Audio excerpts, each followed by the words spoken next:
Namaste everyone, welcome to our YouTube channel. I am Pooja Sharma and in today's video we are going to talk about taxing the interest on the Provident Fund. So let's get started.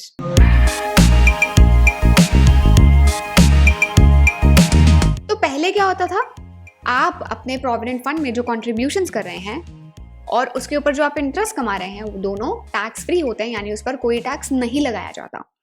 Budget 2021 में हमारी finance minister Nirmala Sitharaman ji ने propose किया कि हम उस interest के component पर tax लगाएंगे और इस वीडियो में हम इसी से रिलेटेड पूरी इंफॉर्मेशन आपको देंगे। लेकिन सबसे पहले बात करते हैं उन व्यूअर्स से जिनको शायद पता नहीं है एम्प्लॉय प्रोविडेंट फंड में कॉन्ट्रीब्यूशंस क्या होता है, कैसे वो किया जाता है। तो हर साल जो सैलरीड एम्प्लॉयज होते हैं, चाहे वो गवर्नमेंट के हों चाहे वो प्राइवेट सेक्टर के हों, उन्हें अपनी सैलरी का कुछ अमाउंट ईपीएफ में यानी एम्प्लॉय प्रोविडेंट फंड में कंट्रीब्यूट करना रहता है। वो अमाउंट होता है 12% ऑफ द बेसिक पे plus the dearness allowance that you get.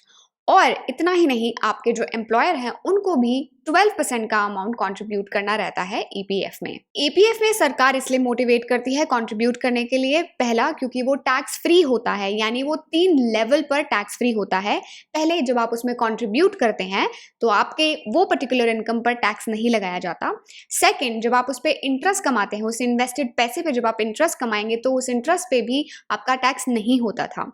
और तीसरा, जब आप उसमें विड्रॉ करते हैं, यानी जब आप रिटायर हो जाएंगे, जब आपका एक्टिव इनकम सोर्स नहीं होगा, तब आपको मंथली बेसिस पे कुछ इनकम चाहिए रहेगी अपने खर्चे वगैरह चलाने के लिए, तो जब आप विड्रॉल करेंगे तब उस पर भी टैक्स नहीं था। लेकिन अब ये जो इंटरेस्ट का कंपोनेंट है, इस पर सरकार टैक्स लगाना चाहती है। वो क्यों लगाना चाहती है? तो सीतारमण जी ने अपनी बजट स्पीच में कहा था कि कुछ लोग इस पर्टिकुलर चीज का मिसयूज कर रहे हैं, यानी ये जो 3 लेवल का एग्जेम्पशन दिया गया है उसका मिसयूज कर रहे हैं। There are people who are contributing about 1 crore per month to the EPF account just so that they can get 8% return. That is completely safe. Sitharaman ji ने आर्ग्यूमेंट रखा कि हम ऐसे HNIs को, हाई नेटवर्थ इंडिविजुअल्स को टैक्स का concession भी दे रहे हैं और अश्योर्ड रिटर्न्स भी दे रहे हैं, which is not fair to people जो कम इन्वेस्ट करते हैं, यानी अप टू 2.5 लाख रुपीज का अमाउंट इन्वेस्ट करते हैं। And that is why she wanted to exclude such HNIs from this benefit. तो वैसे तो ईपीएफ कॉन्ट्रीब्यूशंस मैंडेटरी होती हैं सैलरीड एम्प्लॉयज के लिए और उन्हें जो 12% का अमाउंट है वो मैंडेटरी होता है कंट्रीब्यूट करना, लेकिन वो 12% के ओवर एंड अबव भी कंट्रीब्यूट कर सकते हैं। तो न्यू रूल के अकॉर्डिंग 2 थ्रेशोल्ड लिमिट दी गई हैं, 2.5 लाख एंड 5 लाख। 2.5 लाख लिमिट है प्राइवेट सेक्टर के एम्प्लॉयज के लिए और 5 लाख की लिमिट है गवर्नमेंट सेक्टर एम्प्लॉयज के लिए। यानी अगर आप अप टू 2.5 लाख रुपीस साल में ईपीएफ में कंट्रीब्यूट करते हैं तो उस 2.5 लाख के अमाउंट पर कमाए हुए इंटरेस्ट पर आपको टैक्स नहीं देना पड़ेगा। अगर आप 2.5 लाख से ज़्यादा इन्वेस्ट करते हैं, अगर आप उसमें ज़्यादा कंट्रीब्यूट करते हैं ईपीएफ में, तो उस एक्स्ट्रा अमाउंट के ऊपर कमाए हुए इंटरेस्ट पर आपको टैक्स देना पड़ेगा। And likewise for government sector employees, अगर आप अप टू 5 लाख रुपीज डाल रहे हैं ईपीएफ में, तब तक आपको टैक्स नहीं देना उसके इंटरेस्ट पर। अगर आप उससे ज़्यादा कंट्रीब्यूट कर रहे हैं तो उस एक्स्ट्रा कंट्रीब्यूटेड अमाउंट के जो इंटरेस्ट आएगा उसके ऊपर आपको टैक्स देना पड़ेगा। और ये रूल एप्लीकेबल हो जाएंगे कॉन्ट्रीब्यूशंस पर जो अप्रैल 2021 ऑनवर्ड्स किए गए हैं। तो अब आ जाता है बड़ा सवाल कि एक्चुअली में इन पर टैक्स कैसे कैलकुलेट किया जाएगा। तो हम एग्जांपल देखने वाले हैं 2 प्राइवेट सेक्टर एम्प्लॉयज का, एक का नाम है राम और दूसरे का नाम है लक्ष्मण। तो राम ने साल में कंट्रीब्यूट करे हैं 3 लाख रुपीज और लक्ष्मण ने कंट्रीब्यूट करे हैं 2.5 लाख रुपीस। सबसे पहले हम बात करते हैं लक्ष्मण के बारे में। तो लक्ष्मण ने टोटल 2.5 लाख का कंट्रीब्यूशन किया है ईयर में, तो उसका नॉन टैक्सेबल कंट्रीब्यूशन यानी थ्रेशोल्ड लिमिट वाला कंट्रीब्यूशन है 2.5 लाख रुपीस और टैक्सेबल कंट्रीब्यूशन है 0, क्योंकि 2.5 लाख से ऊपर उसने कुछ भी कंट्रीब्यूट नहीं करा है। एंड लाइकवाइज उसका इंटरेस्ट ऑन टैक्सेबल कंट्रीब्यूशन भी आ जाएगा 0। अब हम बात करते हैं दूसरे एम्प्लॉय की जिसका नाम है राम। राम ने साल में कंट्रीब्यूट करे हैं 3 लाख रुपीज, तो राम का नॉन टैक्सेबल कंट्रीब्यूशन है 2.5 लाख रुपए, यानी अप टू दैट अमाउंट उसको उस इंटरेस्ट पर टैक्स नहीं देना पड़ेगा। उसके ऊपर यानी 50,000 पर 3 लाख माइनस 2.5 लाख पर यानी 50,000 पर वो जो इंटरेस्ट कमाएंगे उस अमाउंट पर उनको टैक्स देना पड़ेगा। तो 50,000 के अमाउंट पर अगर हम अप्रॉक्सीमेट बेसिस पे लगाएं 8.5% का इंटरेस्ट रेट, तो उन्होंने कमाए होंगे ₹4,250। ये उनका इंटरेस्ट अमाउंट है। अब इस इंटरेस्ट अमाउंट पर उनको टैक्स देना पड़ेगा।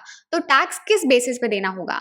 टैक्स आपको आपका जो मार्जिनल रेट ऑफ टैक्स है जो आपके ऊपर एप्लीकेबल है उसके बेसिस पे देना होगा। फॉर एग्जाम्पल आप 30% ब्रैकेट में फॉल करते हैं तो आपको इस 4250 अमाउंट पर 30% के हिसाब से करीबन 1325 रुपए का टैक्स पे करना पड़ेगा। अब बहुत सारे लोग डाउट पूछेंगे कि क्या ये टैक्स साल भर लगता रहेगा या फिर एक बार लग के खत्म हो जाएगा? The question is it going to be taxed for perpetuity? And the answer is yes. So, अब हम एग्जाम्पल देखते हैं 2 सालों का। सबसे पहले हम फाइनेंशियल ईयर 21-22 की बात कर लेते हैं और उसमें मान लेते हैं कि आपने ईपीएफ में कंट्रीब्यूशन करा है 10 लाख रुपए का। आपका non taxable contribution threshold limit तक 2.5 लाख रुपए, आपका एक्स्ट्रा यानी taxable contribution 10 lakh minus 2.5 lakh comes about to be 7.5 lakh. अब इस 7.5 लाख पर आप अप्रॉक्सीमेट 8.5% के बेसिस पर 63,750 रुपीज का इंटरेस्ट कमाएंगे। आपको इसके ऊपर टैक्स नहीं देना है, आपने ये जो इंटरेस्ट कमाया है कंट्रीब्यूशन पर टैक्स नहीं है, आपने कंट्रीब्यूशन पर जो इंटरेस्ट कमाया है उसके ऊपर टैक्स है, तो आप इस अमाउंट के ऊपर टैक्स पे करेंगे जो भी आपके ऊपर एप्लीकेबल रेट है, कुड बी 30%, कुड बी 25%। अब हम अगले साल चलते हैं यानी फाइनेंशियल ईयर 22-23 में। पिछले साल आपने कंट्रीब्यूट किया था 10 लाख, सेम इस साल भी आपने 10 लाख कंट्रीब्यूट करा है। आपका नॉन टैक्सेबल कंट्रीब्यूशन उस साल के लिए 22-23 फाइनेंशियल ईयर के लिए हो जाएगा 2.5 लाख। अब इस साल टैक्सेबल कंट्रीब्यूशन कैसे कैलकुलेट होगा, यहाँ पे थोड़ी कंफ्यूजन है।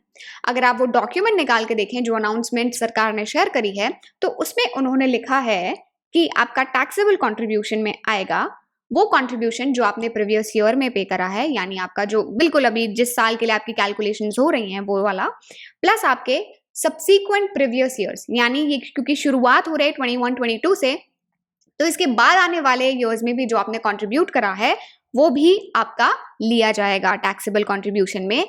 प्लस आपने जो इंटरेस्ट कमाया है, जो आपने इंटरेस्ट कमाया है as reduce by the withdrawal, यानी अगर आपने कुछ विड्रॉल्स करें आप उनको माइनस कर दीजिए, लेकिन आपने उन अमाउंट्स पर जो इंटरेस्ट कमाया है, जो एक्स्ट्रा अमाउंट है यानी जो टैक्सेबल कंट्रीब्यूशन है, वो इंटरेस्ट भी आपका टैक्सेबल कंट्रीब्यूशन का पार्ट बनेगा। तो उस हिसाब से 7.5 लाख जो हमने इस साल कंट्रीब्यूट करा है, 7.5 लाख एक्स्ट्रा जो हमने पिछले साल कंट्रीब्यूट करा था, प्लस द इंटरेस्ट जो हमने पिछले साल कमाया था, ये सभी जो है हमारा टैक्सेबल कंट्रीब्यूशन बनेगा फॉर द ईयर 22-23। अब बात करते हैं इंटरेस्ट की।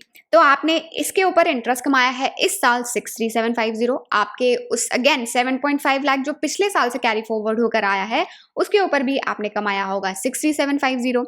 अब मेरा डाउट जो ये है कि आपका जो 63750 का इंटरेस्ट पिछले साल का इस साल आएगा, इस साल आपने उस अमाउंट पर भी तो कुछ इंटरेस्ट कमाया होगा, तो क्या उस पर भी हमें टैक्स देना है कि नहीं देना है, मेरा ये डाउट है। अगर आपको पता है तो do let me know in the comments. मैंने थोड़ा रिसर्च करने की कोशिश करी but I could not find the answer, so if you know let me know in the comments so that other viewers can also know about the same। But मैं sure हूं कि आपको ये वाले अमाउंट के लिए, यानी जो आपने इस साल कंट्रीब्यूट करा है प्लस वो पिछले साल का अमाउंट जिसके ऊपर आपने इंटरेस्ट कमाया होगा, उन दोनों इंटरेस्ट के अमाउंट पर आपको इस साल टैक्स पे करना पड़ेगा।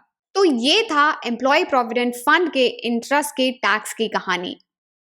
अब बहुत सारे लोग डाउट पूछेंगे कि हम पब्लिक प्रोविडेंट फंड में या फिर नेशनल पेंशन स्कीम में इन्वेस्ट कर रहे हैं, तो क्या हमारे ऊपर भी ये सेम रूल्स एप्लीकेबल हैं? तो सरकार ने बोला है कि पीपीएफ और एनपीएस पर अभी ये रूल्स एप्लीकेबल नहीं है, ये रूल्स एप्लीकेबल हैं अभी ईपीएफ यानी एम्प्लॉय प्रोविडेंट फंड के ऊपर। सो पीपीएफ में इन्वेस्ट करने वाले अभी निश्चिंत रह सकते हैं। वैसे भी अप टू 1.5 लाख रुपीस का उसमें इन्वेस्टमेंट आप कर सकते हैं, तो आप वो अभी भी कंटिन्यू रखिए। पीपीएफ और ईपीएफ ऐसे ऑप्शंस हैं जहां पे सुपर रिच लोग भी विदाउट एनी वरीज अपना अमाउंट सेफली इन्वेस्ट कर सकते हैं, कंट्रीब्यूट कर सकते हैं और वो इनकम इंटरेस्ट फ्री होगा। So now you have to tell me your view points on this new move by government. आपको क्या लगता है, ये अच्छे के लिए हुआ है या बुरे के लिए हुआ है?